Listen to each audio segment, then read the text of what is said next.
Cara, quem merece confiança, no geral, não cobra confiança. Quem cobra, geralmente, é quem não merece.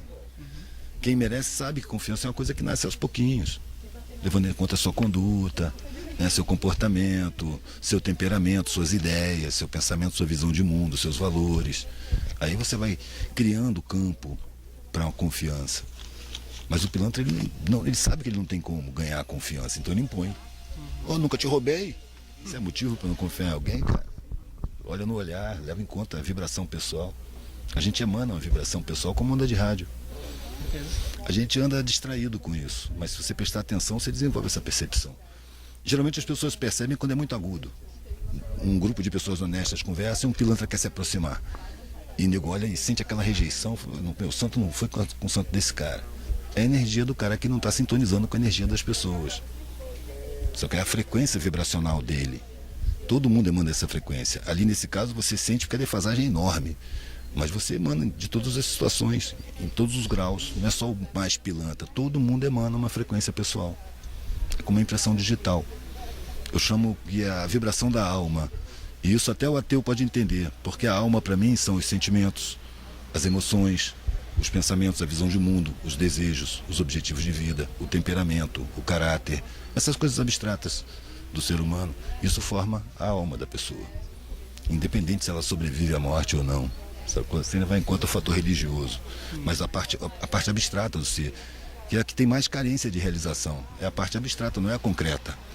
Só que os publicitários não deixam a gente perceber isso. Os publicitários convencem a gente que você só tem condição de acessar a felicidade tendo muita coisa. E não é, cara. É tendo afeto. É chegando num lugar e sendo bem recebido, sempre. Causando prazer nas pessoas, causando evolução, tratando cortesmente com todo mundo, com amorosidade, com justiça, com caráter, com benevolência, com tolerância. Essa é a parte preciosa da vida. E passa batido. Todo mundo desconfiando de todo mundo, porque o objetivo o que é? Matéria. Conforto, luxo, grana. E vive um inferno. Não é à toa que as pessoas que têm mais grana são as que mais tomam antidepressivo, cara. Imagina, ela conseguiu o objetivo da vida, mas toma antidepressivo. Uma pessoa que toma antidepressivo, evidentemente, tem uma vida deprimente. A história da felicidade com a grana, cara. É uma das muitas mentiras que a gente é obrigado a ouvir desde que é criança. A criança entra para a escola e vai ouvir: você não pode ter prazer enquanto aprende, não pode se divertir aprendendo, você vai deixar para se divertir na hora do recreio. Está condicionando a criança para aceitar um trabalho sacrificado e deixar para viver nas horas vagas. No recreio, depois das 6 horas da tarde, nos feriados, nos fins de semana. Não é à toa que sexta-feira é uma obsessão geral. Que as pessoas aceitam trabalhar no que detestam, porque estão convencidas desde pequenas de que trabalho é sacrifício. E aí ficam loucas pelas horas vagas, velho. Você não vive. Nas horas vagas você vai descarregar as pressões. Você não vai se divertir. Você está louco para chegar. Segunda-feira você está deprimido. Domingo de noite você já está triste. Amanhã vai começar aquela merda. Por que você aceitou um trabalho que você detesta? Não tem coisa pior, né? Pô, foi o que eu falei com meus filhos, cara. Que você gosta de passear com o cachorro? Então assume esse trabalho e vai passear com o cachorro, que você vai sempre gostar do que você está fazendo. Não pensa na grana não, porque se você fizer o que você detesta para ganhar dinheiro, você vai precisar dessa grana para tratar da saúde. E quando você perceber, a vida passou, você está velho, ela está acabando e você não viveu. É o que acontece na maioria das vezes, pelo que eu percebo. Quando eu tinha 54 anos, né? 54, 55. Eu tô há 2 anos com essa Kombi. Eu sempre carreguei tudo nas costas. E aí depois que eu comprei a Kombi, comecei a botar as coisas dentro. Virou um mochilão, né? Posso fazer muito mais coisas do que eu fazia antes, porque eu posso carregar muito mais coisas do que carregava antes. É como uma responsabilidade. Todo privilégio, para mim, corresponde a uma responsabilidade. Nós estamos num mundo que não considera direitos. A maioria das pessoas não tem seus direitos fundamentais respeitados. Direito a uma vida digna, uma alimentação sadia, a informação decente, uma instrução completa. As pessoas não têm acesso. Então, no mundo sem direitos, para mim, qualquer privilégio é uma enorme responsabilidade. Para mim, estar viajando de Kombi, ainda que velha, acabada, quebrando de vez em quando, para mim é um privilégio. Eu tenho um prazer muito grande em viajar com ela. Então, eu tenho a responsabilidade de encher ela de trabalho que conteste esse modelo social que tanto me maltrata. Que eu não me conformo e não vou me conformar nunca. Vou viver nele na contracorrente. Sempre. Mas carrego bastante coisa. Espero carregar mais coisa daqui a um tempinho. Você vê, tem até um cachorro grande aí dentro. É o rock and roll. Rock pros íntimos. É, hoje? Hoje. Ok. Olha, a gente está vendo um pedaço, a gente está vendo um pedacinho de um processo milenar. Então, às vezes, tem aspecto de retrocesso. Mas quantas vezes a gente tem que dar um passo atrás para pular um buraco? Quantas vezes a gente precisou estar no escuro para perceber o valor da luz? Então, não tem retrocesso. As coisas não se repetem. Isso que está acontecendo aí não me surpreende em nada. O governo anterior, que se dizia de esquerda, pró-trabalhadores e tal, ele compôs com os donos do sistema, com os bancos, com os mega empresários, tanto que não mexeu com a mídia. O poder das comunicações é boçal, é criminoso. Eles deturpam a informação e dominam o Brasil inteiro. A coisa foi armada de tal maneira que hoje você vê um cara miserável morando num barraco, ele não tem o que comer, mas ele tem uma televisão ligada. Isso é um processo de controle mental. Então é como se fosse uma fazenda de escravos. Eu tenho feito essa comparação. O Brasil como uma fazenda de escravos. Os donos nem moram na fazenda. Eles precisam de capatazes, que são os governadores regionais, o presidente e o geral. E ainda tem os prefeitos. São pequenos capatazes.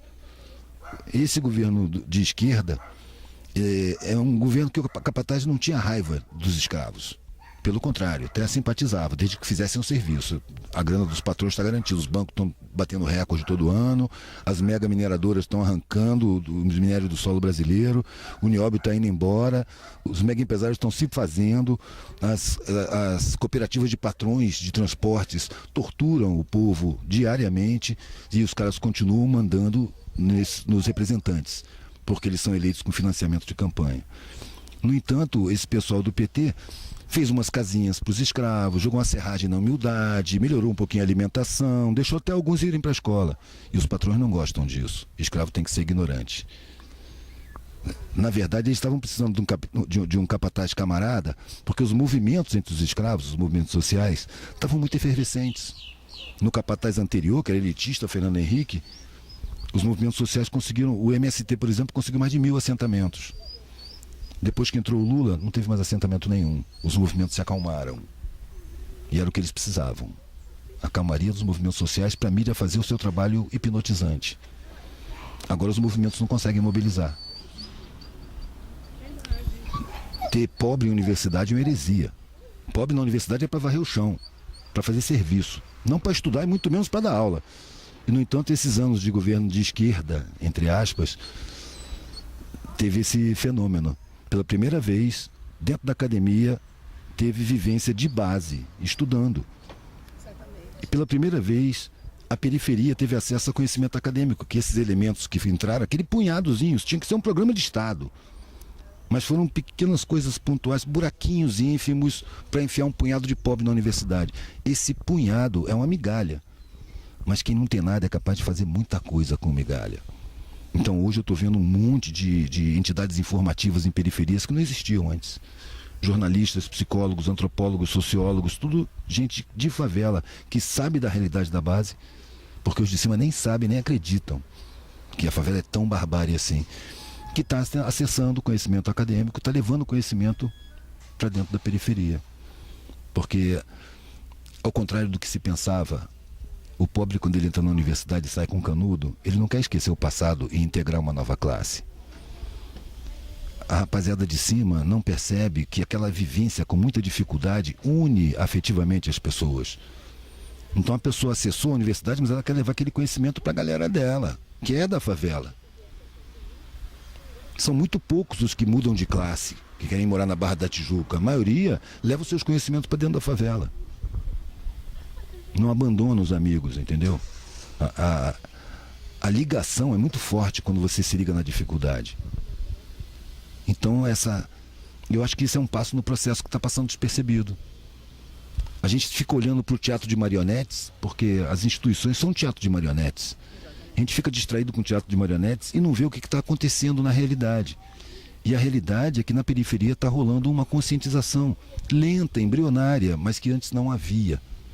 E que para mim é o sinal máximo de mudança. Eu entrei em Acari e um amigo meu, é um complexo de favelas do Rio.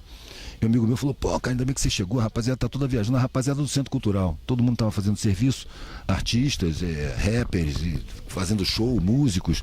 E ele tava sozinho lá. Falando, pô, cara, não tem ninguém para conversar, só tem gente alienada, muita alienação dentro da favela. Aí eu lembrei a ele, velho, poucos anos atrás eu entrava na favela, não tinha ninguém reclamando de alienação. Hoje em qualquer lugar eu encontro gente dentro da favela reclamando da alienação. Poucas pessoas, mas antes era nenhuma. O processo tem o seu ritmo. O processo de mutação tem seu ritmo. O mundo não começou a mudar hoje. O mundo começou a mudar 4 bilhões de anos atrás, quando era uma bola de lava incandescente. Se você pegar esses 4 bilhões de anos e transformar em 24 horas, a humanidade apareceu nos últimos segundos. E dentro desses últimos segundos, quantas mutações sociais já houveram? O tempo não parou e nem vai parar. Quem diz que as coisas não vão mudar são os usufrutuários da situação de agora. É um punhado de mega empresário. Claro que eles têm capacidade de persuasão suficiente, que eles compram as melhores cabeças das melhores universidades, publicitários, psicólogos do inconsciente, marqueteiros, antropólogos, sociólogos, exatamente para trabalhar nos laboratórios de pensamento, para implantar mentalidade através da mídia. Bem lúcida a sua colocação. Eu acho que é só olhar em volta. As pessoas repetindo os mesmos valores, se comparando pelo aspecto. Com certeza estamos passando por um processo que vai desencadear em alguma coisa. E que não começou agora e que não vai parar. É permanente. Eu tenho muito pouco poder de interferência no processo, mas eu posso determinar o que eu quero fazer na minha vida e fazer o que eu gosto. Ao contrário do que me disse a sociedade. Sacrifica o teu presente em nome do teu futuro. Não, o meu futuro é a morte. Não vou sacrificar presente nenhum. Se eu tiver que sacrificar alguma coisa, vai ser o corpo, não vai ser a alma. Que é como se me dissessem isso lá no começo da vida, né? Você vai ter que se sacrificar de alguma forma, ou no corpo ou na alma. Se você quiser ter garantias sociais, respeito, consideração e tudo mais, você vai ter que sacrificar sua alma. Se quiser satisfazer sua alma, você vai perder o respeito social, você vai ser perseguido, você vai ser discriminado, vão dizer que você está doido, você ainda vai ser perseguido. Quer dizer, a tortura da alma.